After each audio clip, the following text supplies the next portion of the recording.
Barely 7 months after France's expulsion from Niger, the consequences are already visible in France's economy, where President Emmanuel Macron faces the daunting task of fulfilling his pledges to reduce the budget deficit amidst economic stagnation.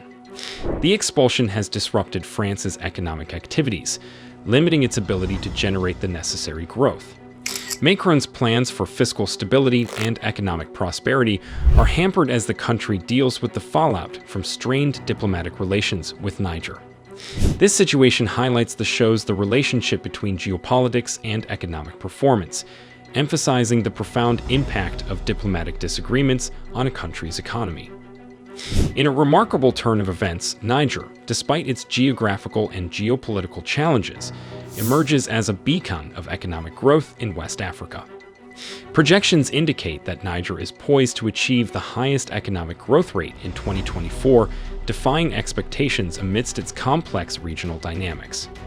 This unexpected increase in economic performance demonstrates Niger's resilience and potential, despite challenges such as diplomatic tensions with Western powers and regional economic communities. It emphasizes the importance of domestic policies, international partnerships, and resource utilization in determining a country's economic fortunes, providing insights into the complexities of economic development in the context of global dynamics. The African Development Bank's AFDB declaration that Niger has the highest economic growth potential for 2024 demonstrates the country's resilience and ability to advance economically.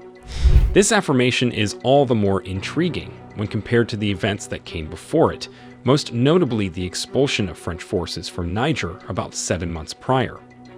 Given France's historical ties and economic cooperation with its former colonies, this expulsion could have been viewed as a potential threat to Niger's economic stability. However, Niger's economic trajectory defies conventional expectations, demonstrating a remarkable ability to navigate geopolitical challenges while charting a path to prosperity. Despite Niger's optimistic economic outlook, the country finds itself grappling with a series of significant internal and external challenges. The aftermath of a recent coup and the subsequent political upheaval add layers of complexity to the country's socio-economic landscape. Additionally, Niger's decision to exit the Economic Community of West African States, ECOWAS, following economic sanctions further highlights the tumultuous environment within which it's economic. Nonetheless, the AFDB's recognition of Niger's economic potential highlights the country's resilience and emphasizes the importance of domestic policies and strategic planning in driving sustainable development in the face of adversity. These developments shed light on the complex interplay between political instability, regional dynamics, and economic performance in shaping Niger's prospects. The African Development Bank's AFDB optimistic projection for Niger is a compelling testament to the country's underlying potential for growth and development, despite significant complications that would normally impede economic progress. With an impressive 11.2% growth projection, Niger emerges as a leader among African nations, demonstrating its resilience and ability to thrive in the face of adversity. This strong economic outlook not only defies expectations, but also demonstrates Niger's ability to leverage its resources and navigate geopolitical shifts to propel its economy forward. Senegal follows Niger with an 8.2% growth projection, indicating commendable performance but highlighting Niger's exceptional economic momentum. Despite recent political upheavals that have raised concerns about Niger's stability and governance, the country's economic growth has not slowed. Surprisingly, Niger's decision to expel French forces was quickly followed by a bold move to significantly increase the price of uranium, a key export commodity, from 0.80 euros per kilogram to a whopping 200 euros per kilogram. This unexpected move demonstrates Niger's determination to assert its economic sovereignty and capitalize on its valuable resources, cementing its status as an emerging economic powerhouse on the African continent. Upon reviewing the documents, it's clear that the previous regime of Niger had entered into a contract with a 5% royalty on uranium sales. This percentage is an extreme amount. The documents corroborated what the late Wagner PMC's leader, Prigozhin, had stated in a video. In the video, He claimed that French companies were selling uranium to Niger for $200, but only giving them $11. The revelation that Niger only receives 0.80 euros for each kilogram of uranium sold paints a stark picture of exploitation and inequity in the country's resource management. This stark contrast becomes even more pronounced when compared to the reported selling price of Canadian uranium, which is $200 per kilogram.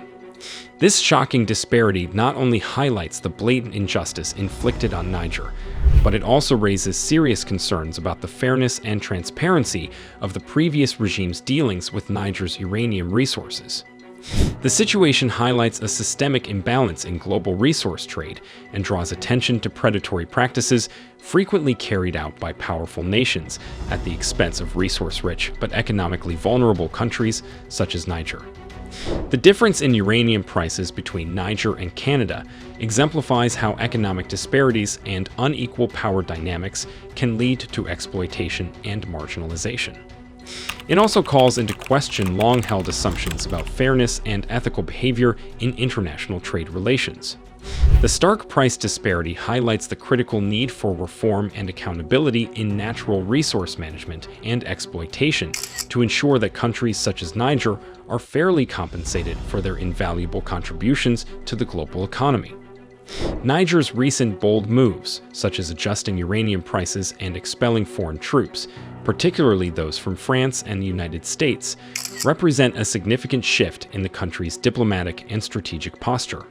The decision to assert control over its natural resources, as evidenced by the uranium price adjustment, demonstrates Niger's determination to break free from historical patterns of exploitation and reliance on Western buyers. This newfound economic autonomy has the potential to transform Niger's position in the Sahel region, establishing it as a modern and self-sufficient player on the global stage, similar to Libya prior to its demise into chaos.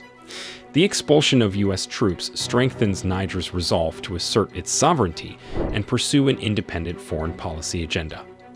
By terminating its military cooperation agreement with the United States and ordering the departure of American armed forces personnel, Niger's military junta sends a clear message that it will not tolerate foreign intervention or infringement on its national interests.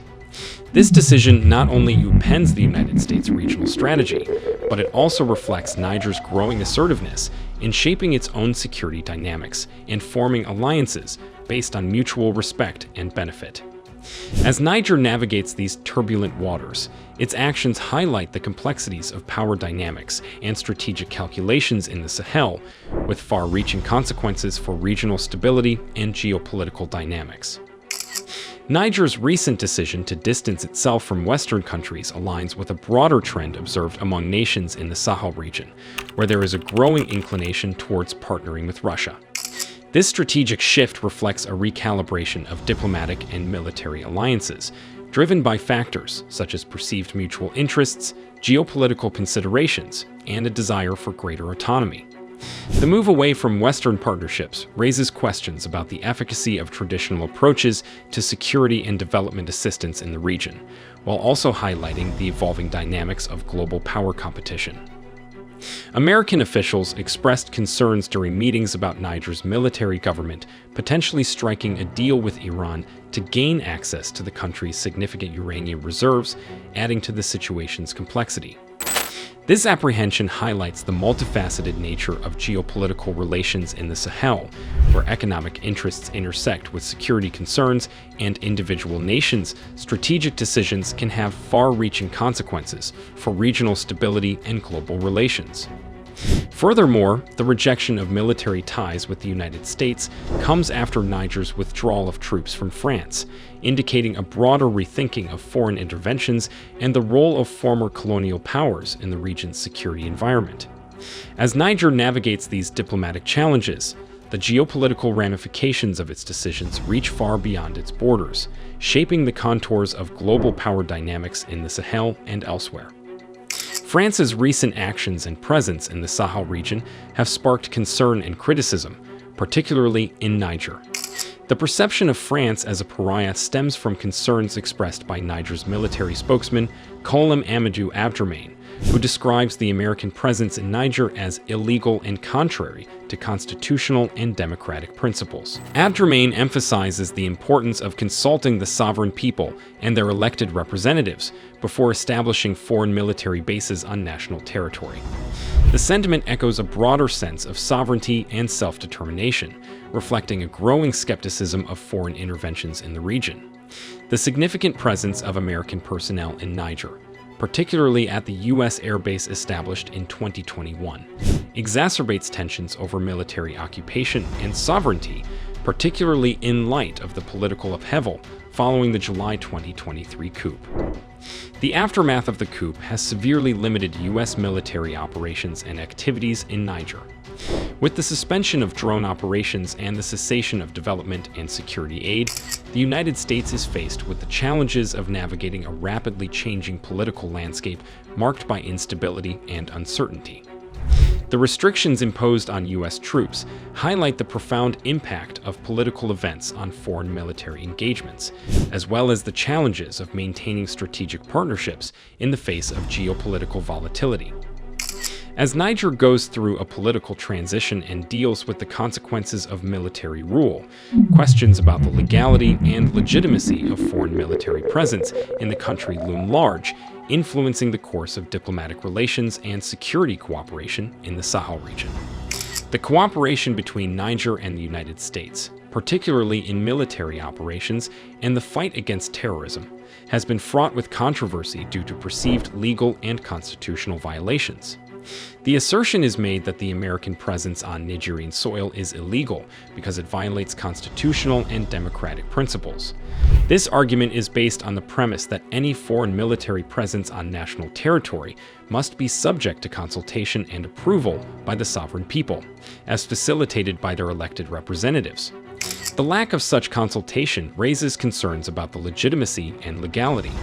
A major point of contention is how agreements governing the presence of U.S. military personnel and civilian Department of Defense employees in Niger were negotiated. It is claimed that the United States unilaterally imposed such agreements on Niger via a simple verbal note, numbered 174 of the CG 2012. This unilateral imposition undermines the principles of mutual consent and diplomatic protocol, exacerbating grievances about perceived violations of Niger's sovereignty. The lack of transparency and consultation in the negotiation and implementation of these agreements raises concerns about the true intentions and motivations behind the American military presence in Niger, complicating the diplomatic relationship between the two countries. The agreement between Niger and the United States is vehemently criticized for its perceived unfairness and failure to align with the aspirations and interests of the Nigerian people. One of the primary grievances is the financial burden imposed on Niger, as the agreement mandates the country to cover expenses related to taxes on American military aircraft. This arrangement places a substantial financial strain on Nigerian taxpayers, diverting significant resources that could otherwise be allocated towards critical domestic priorities. The perceived inequity in financial obligations further exacerbates resentment towards the agreement and deepens grievances regarding its unfairness and lack of consideration for Niger's economic well-being. Furthermore, the lack of transparency and accountability in military operations conducted from American bases in Niger raises concerns about sovereignty and national security. The lack of information on deployed civilian and military personnel, as well as equipment, demonstrates a broader lack of oversight and control over foreign military operations on Nigerian soil.